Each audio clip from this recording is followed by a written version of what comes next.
अस्सलाम वालेकुम। मैं हूं फैसल तारिड़। आज 17 जून है और आज दिन है जुमे का।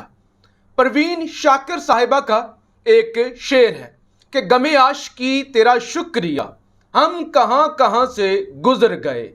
शहबाज शरीफ पर यह शेर बड़ा सादर आता है कि कुर्सी की मोहब्बत में शहबाज शरीफ कहां कहां से गुजर गया, किस किस के बूट पॉलिश कर डाले, क्या क्या मुल्क के साथ कर दिया, कितनी आवाम की बद्दुआएं ले ली, लेकिन बस कुर्सी की मोहब्बत में अब अमेरिका के सामने भी हाथ जोड़ दिए गए हैं। कुर्सी की मोहब्बत में भारत के सामने भी सरेंडर कर दिया गया है। कुर्सी की मोहब्बत में पाकिस्तानी कौम का खून भी निचोड़ लिया गया है।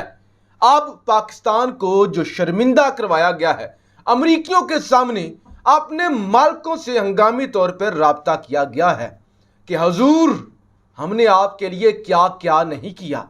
हम वो तो नहीं है जो कहते थे एब्सोल्युटली नॉट, हम वो नहीं हैं। हम तो हुजूर गुलामी करेंगे, हम तो ताबेदार हैं, आपके भाग लगे रहें, हम आपकी गुलामी करने के लिए तैयार हैं। लेकिन यह क्या बात हुई कि आप हमारी मदद ही नहीं कर रहे, हम रुसवा हो रहे हैं, हम जलील हो रहे हैं, लिहाजा हमारी मदद की जाए। खबर यह है कि गुज़श्ता रोज़ वज़ीर ख़ज़ाना मिफ्ता इस्माइल और वज़ीर मुमलकत आयशा गोस पाशा साहिबा ने जी इस्लामाबाद के अंदर अमरीकी सफ़ीर डोनाल्ड ब्लूम से मुलाकात की है। और उस मुलाकात के अंदर क्या दरख्वास्त की गई है, कहा गया है हमने 3 दफ़ा पेट्रोल की कीमतों में इजाफा कर दिया, हमने 4 दफ़ा बिजली की कीमतों में इजाफा कर दिया, हमने पाकिस्तान के अंदर पाकिस्तान के जीडीपी के 2.2% के बराबर इकदामात कर दिए। यानी इतनी ज्यादा हमने महंगाई की, पाकिस्तान के जीडीपी के 2.2% के बराबर। हमने तो सब कुछ कर दिया, उसके बावजूद हमारे साथ इतनी बेरुखी। आखिर आईएमएफ चाहता क्या है? हमारे साथ इतने ज्यादा राब्तों के बावजूद, इतने ज्यादा वो कहती हैं ऑनलाइन राब्तों के बावजूद, आईएमएफ ने मेमोरेंडम का ड्राफ्ट तक नहीं शेयर किया। इतने ज्यादा राब्ते किए गए हैं, ईमेल्स की गई हैं, फोन किए गए हैं, लेकिन हमारी बात ही नहीं सुनी गई। हमें कहा जाता है कि हमें यह बात पसंद नहीं आई, हम वो रिमूव कर देते हैं। हमें राब्ता किया जाता है कि पेट्रोल मजीद महंगा करें, हम वो मजीद महंगा कर देते हैं।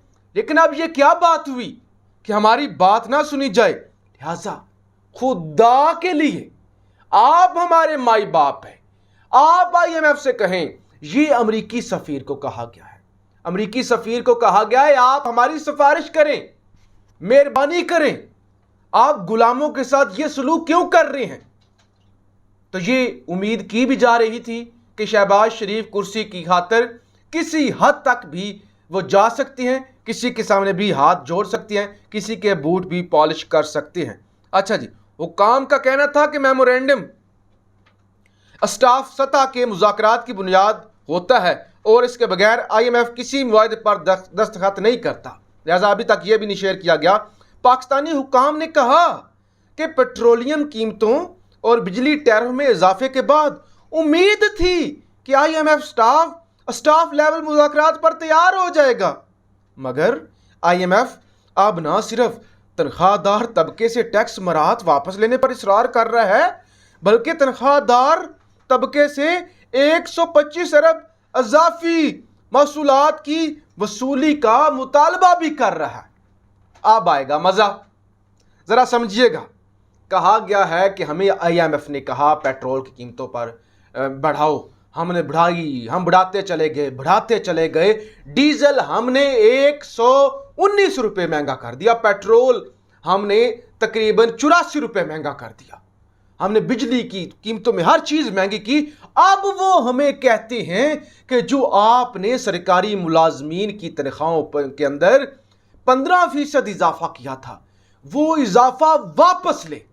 इजाफा ही वापस ना लें, बल्कि ये जो सरकारी अफसरान है ना, इन पर बड़ी खाल चढ़ गई है, इन्होंने बड़े नोट शोट कमा लिए हैं, ये बड़े खुशहाल हैं। लिहाजा इनसे 125 अरब के अजाफी टैक्स भी लिया जाए, पैसे वापस किए जाएं, जो 15% बढ़ाई है तनख्वाह वो वापस ली जाए, अजाफा वापस लिया जाए, और उसके बाद 125 अरब के नए टीके लगाए जाएं।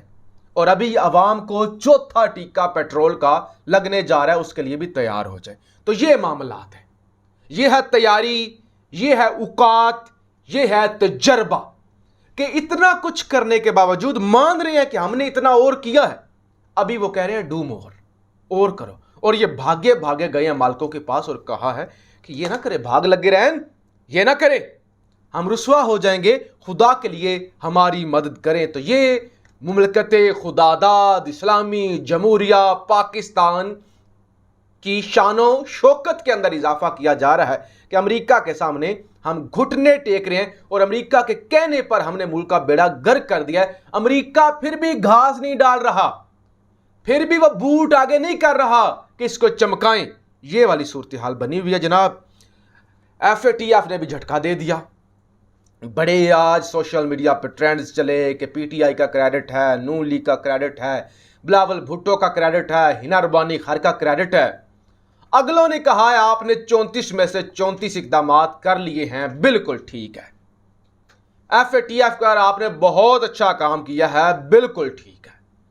आपकी कारकर्दगी नंबर 1 है, A+ है, बिल्कुल ठीक है। लेकिन अगले 8 महीनों तक आपको ग्रे लिस्ट में ही रखा जाएगा। इकदाम आपने पूरे कर लिए हैं, निकाला नहीं जाएगा।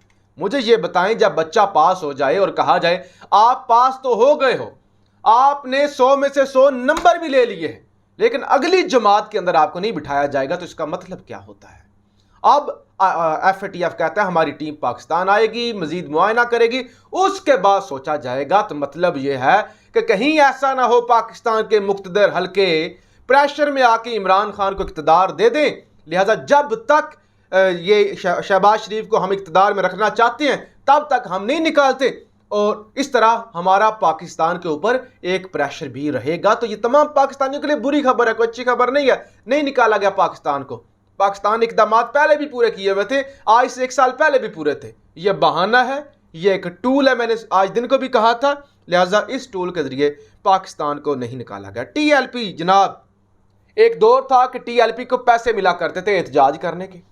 एक दौर था कि TLP की बड़ी हौसला अफजाई की जाती थी, चाबी मरोड़ी जाती थी, और TLP वो खिलौने की तरह भागती भागती मैदान में आ जाती थी। फिर उन्होंने कभी कोई कहना फलां सफीर को निकालें। अब बहुत कुछ हुआ, TLP नहीं निकली।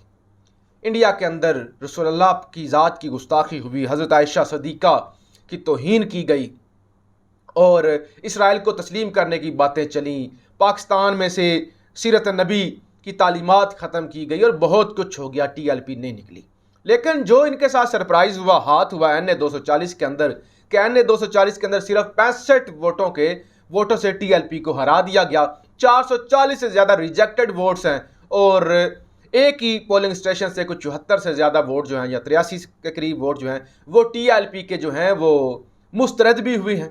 अब अगर मुस्तरद ना होते तो TLP जीती हुई थी, लेकिन ज़ाहिर है MQM ने वफादारी की है, तो MQM को जितवाना था। अब TLP ने यह एप्लीकेशन दी कि जनाब दोबारा गिनती की जाए।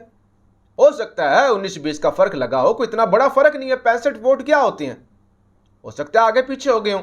लेकिन जनाब इलेक्शन कमीशन ने और जो वो रिटर्निंग अफसरान हैं, उन्होंने दोबारा गिनती करने से इनकार कर दिया। लिहाजा पहला झटका तब लगा जब 65 वोटों से हरा दिया गया। दूसरा झटका TLP को तब लगा जब कहा गया दोबारा वोटिंग नहीं होगी। वोटिंग से मुराद जो है वो दोबारा गिनती नहीं होगी, हालांकि दोबारा वोटिंग भी होनी चाहिए। इतना कम टर्नआउट 8%, इसको इलेक्शन नहीं कहा जाता, और ऐसा इलेक्शन जो है वो दोबारा होना चाहिए। लेकिन जाहिर है पाकिस्तान है, यहाँ पे 8% टर्नआउट पे भी जो है वो किसी को मेंबर कौमी असम्बली मान लिया जाएगा। लेकिन अगर जमहूरियत की बात की जाए तो 5.5 लाख वोट थे, और उसमें से अगर 60-70 हज़ार बंदा वोट आके दे रहा है, इसका मतलब यह कि फिर वो सारे हल्के का नुमाइंदा तो ना हुआ, वो 10,000 लोगों का नुमाइंदा हुआ। तो ये जनाब सूरत हाल बनी हुई है। अपनी राय का इजहार ज़रूर कीजिएगा। पाकिस्तान जिंदाबाद।